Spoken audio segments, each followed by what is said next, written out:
Единствениот македонски хирург кој неодамна оперираше со помош на очила за виртуелна реалност, повеќе од 2 години ја користи вештачката интелигенција како свој сојузник во работата, односно со нејзина помош печати верни реплики на органите на пациентите, ги прави во 3D варијанта за да се подготви подобро и да биде поефикасна операцијата, односно ги користи за предоперативна припрема.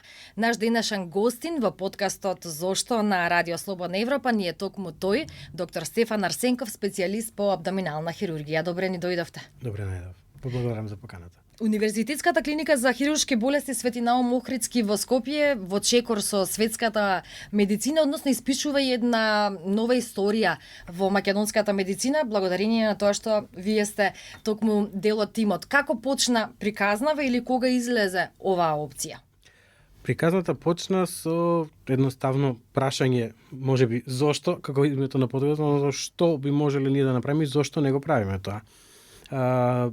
Општо на светско ниво 3D принтингот да зема еден голем замав во последниве, да речеме, 10 години, и со самото тоа се шират можните апликации, нели, во сите области, па и медицината. Почна со љубопитноста што можеме ние да направиме и што можеле да искористиме ние од тој напредок на таа технологија, стигнавме до денеска тоа кај што сме тука.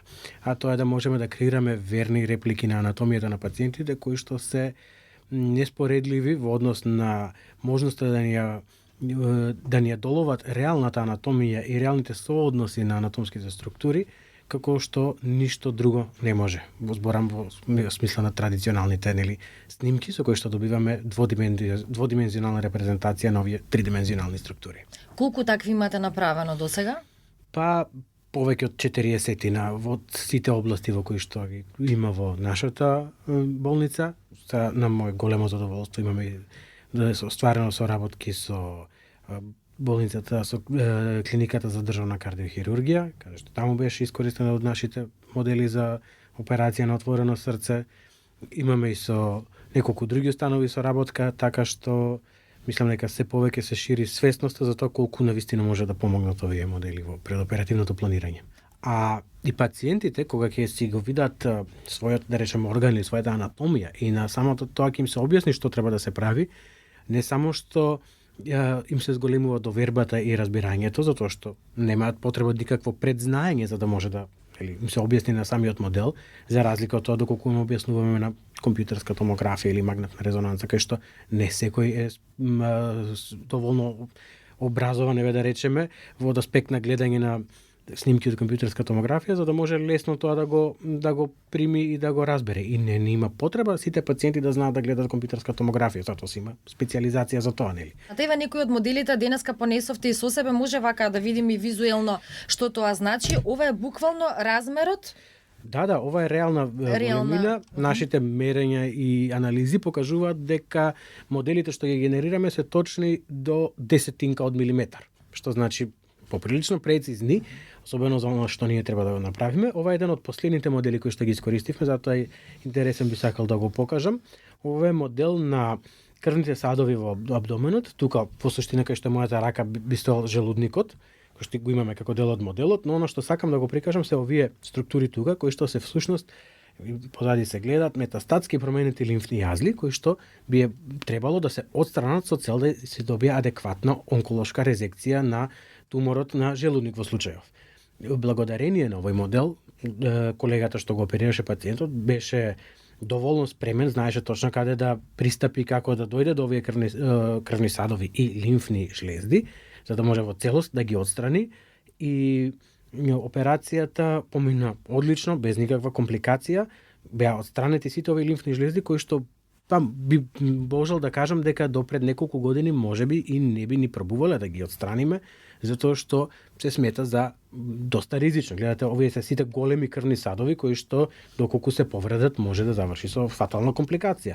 Ние мораме да бидеме доволно спремни да ги зачуваме сите тие крвни садови, а сепак да ги отстраниме овие лимфни јазли. Нешто што е значајно за овој модел е што е првиот кој што го користиме за предоперативна припрема, која користиме со еден вид на нова технологија што ја имаме набавено, да можеме во исто време да ги печатиме повеќето структури и органи, за да знаеме дека и позицијата која што имаме, не само димензијата, туку и позицијата која што имаме во однос еден спрема друг, е идеална, иста како што имаме на компјутерската томографија, со што постигнуваме максимално ниво на прецизност во припремата. Освен тоа, еве можеме да споменеме и за примерокот на коска кој што го имате донесено. Да, ова е примерок на здрава коска, што е малку нели не секојдневно, затоа што обично зборуваме за некаква патологија, некакви болести, промени на органите. Ова е примерок од здрава коска на подлактица, која што е цел да ги печатиме и да ги направиме достапни за сите идни колеги или студенти на медицина кои што досега немаат баш лесен и јасен начин да набават реални модели на коски. Јас кога бев студент пред можеби веќе 20 на години скоро, наоѓавме од постари колеги, па позајмувавме, тоа беа реални коски од, нели, што викаме, од кадавери, но сите тие со тек на време и се оштетуваат и се потешко се наоѓаат, постануваат се поскапи, потешко достапни и не секогаш сите студенти имаат можност да учат од реални структури, од реална големина, затоа што сепак и атласот и сите оние кои што се продаваат модели како генерични модели се сепак премногу генерични и премногу, ајде да речеме како нацртан филм нацртани да ги покажат сите структури, но во суштина ниеден орган не изгледа точно така како што е прикажан во атласот. Затоа оно што го нуди овој метод е реална структура, реален орган во реална големина со реални дури можеби варијации во анатомијата кои што е најблиску до оно што ќе се сретнеме во реалната клиничка пракса.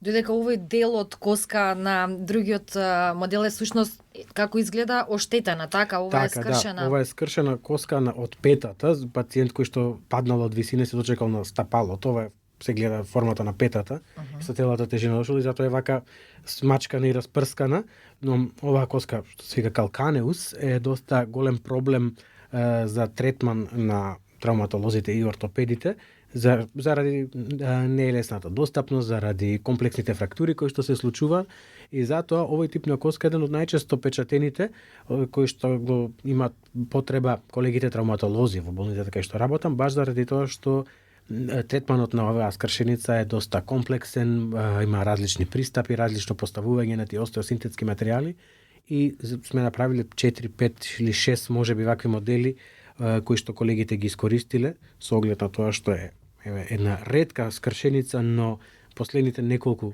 ги печатиме често, кажуваат дека особено за поретките и покомплицираните случаи ова е доста голема придобивка. Еве и останатиот модел кој што го имате. Да, тука земено со себе, ова исто така станува збор за некој комплексен случај? Да, ова се работи за рак на главата на панкреасот. Тука се наоѓа промената. Но тоа операција на отстранување на главата на панкреасот заедно со 12-падачното црево и дел од жолчните патишта е една од најкомплексните операции во абдоменалната хирургија, која што има најдолго траење и најсклона на компликации. И заради тоа ни од огромна помош да знаеме каде се поставуваат сите овие крвни садови, сите овие црвени структури се артериски крвни садови, синиве се венски крвни садови и ништо од тоа ние не смееме да повредиме, се тоа мора да оставиме во пациентот, затоа што носи крв за другите органи, но треба да го извадиме овој дел со евентуално врзување само на еден крвен сад тука. Ова тоа што ни помага многу е, освен што точно знаеме каде се наоѓаме во текот на самата операција, затоа што во сала си го земаме препаратот, си стои на полица во операционата сала и можеме наместо да бараме по снимките да видиме каков е соодносот на артериите, ние се оставаме и се огледаме, еве, ја пипам оваа артерија, сега значи за 1 сантим понатака ќе очекувам да видам и другата, затоа што нешто што не се спомнува доволно често е дека ништо во нашиот организам не изгледа вака јасно видливо, јасно пластично. Бојата е многу послична на сите овие структури и сите овие структури се овиткани во некој нормално масно ткање. Ништо не се гледа вака јасно и ниеден крвен сад ние не го гледаме вака јасно за да можеме да го видиме па да знаеме точно каде. Туку обично се работи околу масно ткиво, па пипнеме, гледаме дека тука па ќе го испрепарираме, односно соголиме за да ни биде достапен. Ова операција конкретно, иако ризична, специфична, заврши добро? Да, за среќа пациентот заврши добро.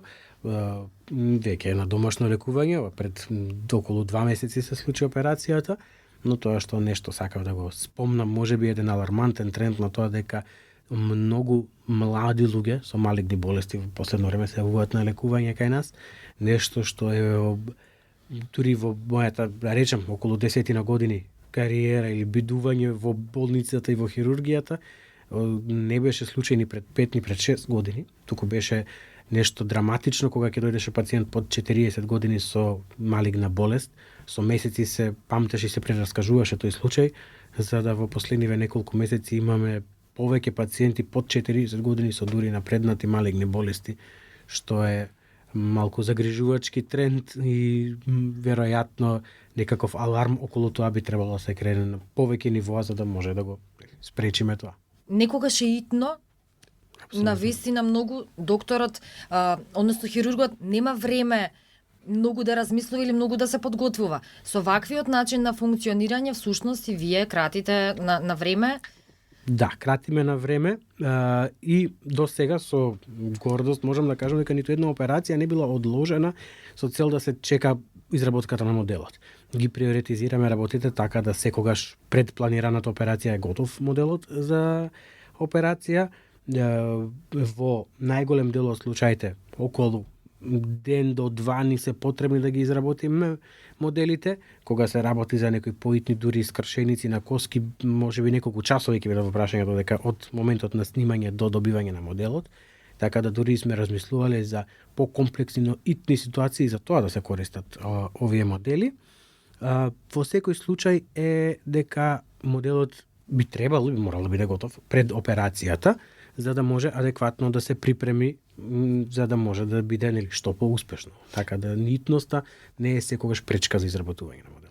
Несомнено е многу пократко, што далеку искусен хирург може да го види моделот, да го погледне, да види каква анатомска варијација има, кој пристап треба, веднаш инстантно си ја планира операцијата во глава. Еве, ако има време, тоа би го кажала една интересна случка, каде што се работеше за еден модел што го правевме за операција на срце кај едно детенце, кај што имаше еден гостин од странство, не се сеќавам сега од која држава, не е ни битно. Пред самата операција, згоднесов моделот таму да го погледаат колегите што го гледаат моделот, што претходно ги има видено, сите снимки беа максимално спремни за таа операција, го погледна моделот, гостинот од странство и рече, ама чекајте малку, една од овие артерии не се спојува со другата. Ме праша мене колку си сигурен дека моделов е точен. Апсолутно сум точен, затоа што тој па модел по случајност не го правевме воопшто со вештачка интелигенција, цел рачно буквално го правев, точка по точка, ми беа потребни повеќе од 15 сати да го направам. Апсолутно сум сигурен дека претходниот ден поминав повеќе од 10 сати гледајќи го моделот, сигурен сум дека секоја точка е точно таму каде што треба да биде. Рече, па ако е така, не можеме да направиме операцијата што сме планирале. Мораме друг пристап да имаме и мораме поинаку да пристапиме кон овие структури. Сигурен сум дека тоа ќе го види и во тек на операција и ќе се адаптира и исто така успешно ќе заврши операцијата. Но колку драматично делуваше тоа во истата секунда кога го зема моделот да го види, рече, чекај, не можеме тоа што го планираме, а претходниот ден го поминале цел ден гледајќи ги снимките, кажува зошто пренесувањето на информации на овој начин е многу поефикасно и многу важно. Еве, велите колега од странство бил чудо невиден од она што го видел преку овие модели. Всушност и веќе сте пионер и во регионот и пошироко. Ја споменавме она операција со помош на очила за виртуелна реалност. Всушност еден од ретките во светот, овде е единствено еден од ретките во светот кој што има направено такво нешто. Ајде и тоа да го споменем. Така да, според моите сознанија, во моментот кога се направи таа операција со помош на очилото за виртуелна реалност, имаше објавено само 2 труда или две инстанци во светот, во кој што еден хирург од Индија и другиот, мислам, беше од Чиле, што има направено таков тип на интервенција. Зборуваме за интервенција за операција каде што сликата наместо во монитор ја гледаме во очилото за виртуелна реалност и тоа е подобрување од аспект на тоа дека ни нуди многу поголема ергономија и многу поголем комодитет во работењето, а сигурно кога би прашале било кој пациент дали кога ве оперира хирургот сакате да му биде комотно или да му стои малку незгодно, сигурно секој би обрал да го оперира хирург на кој што му е комотно кога оперира, така? Така да тоа и Тоа е целта на таа технологија, да се зголеми ергономијата и комодитетот на хирургот со цел да се подобри ефикасноста на третманот за пациентот. Кога сме кај комодитетот, да ја споменаме и онаа мобилизација за скршеница која ние покажавте кога бевме последен пат кај вас во канцеларија, тоа всушност е една замена за оној здодевен гипс. Нели, можеби нема да може да му се потпишат на гипсот на пациентот, меѓутоа е многу ќе има многу поголем комодитет. Да. Едноставно е многу полесно на многу начини. Многу го подобрува квалитетот на животот на луѓето кои што имаат скршеници. Навистина е така, а ако сака некој баш да му се потпишува, ќе оставиме и дел за потпишување, нема проблем. Целта е тоа е да се подобри, нели, и функционалноста и комодитетот на луѓето со скршеници, затоа што навистина во денешно време имаме толку многу технолошки напредоци, малце ајде ќе речам греота се уште да правиме нешто што пред 150 години било стандард, а тоа се нели оние обични осетливи на вода гипсови, кои што за жал поради својата леснотија за користење и достапност се уште се стандард, но во моментот она што ние го развиваме, мислам дека е не само достојна, туку многу подобра замена за имобилизациите за скршеници на екстремитети, а за жал, нели знаеме дека многу често се случуваат и скршеници на екстремитети кај дечиња. Овој тип не само што би им бил полесен, туку може да се модификува, па да се стави некоја лого или играчка од омилениот цртан филм, па да се некако направи целиот тој процес многу поднослив и полесен за детето. А нормално и возрастен, ако сака да му ставиме некој лого од Бетмен, може и тоа, вајда. Нема да смета. Така што нуди многу можности за адаптација, многу можности за правење на да одговори на секоја посебна потреба на секој пациент и мислам дека и тоа ќе биде еден значаен напредок во третманот на многу пациенти. Но ова од друга страна ќе чини и повеќе од еден класичен гипс. А меѓутоа ако почнат сите клиники така да функционираат, всушност ќе добиеме и модели кои што нема да чинат толку, така? Така, да, ќе чини повеќе, сигурно ќе чини повеќе од еден класичен гипс, но доколку земеме во предвид колку е комодитетот, доколку и тоа се случи, лето во 2 дена пред одмор имаше потреба пациент да носи гипс, а зборуваме за дете, а скршеницата негова и позицијата дозволуваше да ставиме ваква имобилизација, колку чини неговиот комодитет на тој одмор, каде што може нормално си се бања, да си влегува вода, си игра на плажа, за сметка на дете кое што тие 10 дена што ги чека цела година, ќе ги помине седејки на лежалка нерасположено, затоа што случајно, не по негова вина, му се случило да има некаква повреда. На што се надевате? Оние кои што се околу вас во најблискиот тим веќе ги виделе ефектите и вашите пациенти кои што имале успешни операции, меѓутоа ако ја гледате поголемата слика, треба што побрзо како општество да го фатиме текот на новото? Така, апсолутно. Интересно е тоа што сите што ги искористиле моделите многу брзо потоа сакат повторно. Веќе на одделот кај што работам и во болницата каде што работам, ретко се случува да се работи некој голем комплициран случај без да се има модел, затоа што едноставно на убаво лесно се навикнува човек.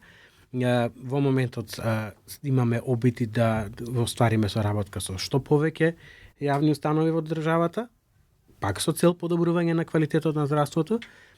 Интересно е тоа што би можеле многу лесно како држава, заради се што носи како придобивка бидувањето на вака мала држава со таков систем каков што сме, со сите своји позитивни и негативни страни, би можеле многу лесно баш поради тоа да бидеме, да речеме, лидери во регионот по користење на оваа технологија, а што самото по себе би можело да не донесе до многу големи придобивки во аспектот на третман, особено на комплицирани хируршки случаи. Еве како еден интересен податок, баш синоќ се вратив од Тирана, каде што викендов имаше еден конгрес кој што се каже Next Gen Surgery, каде што ги презентирав нашите достигнувања и искуства во третманот на пациенти со помош на 3D модели, каде што прво дознав дека во Албанија, во Тирана се уште не е познато ова како технологија, не се случува рутински да се искористи некаде. Имаше голем интерес од колегите од Албанија да го добијат како технологија, да оствариме соработка, за да може да се и тамошното здравство унапреди барем во овој аспект. така што мислам дека не треба многу, само треба да се дозволи да се да се има слух и да се дозволи ова да биде достапно за користење на првично хирурзите, потоа како резултати пациентите, и мислам дека ќе имаме огромни придобивки, како што веќе ги гледаме.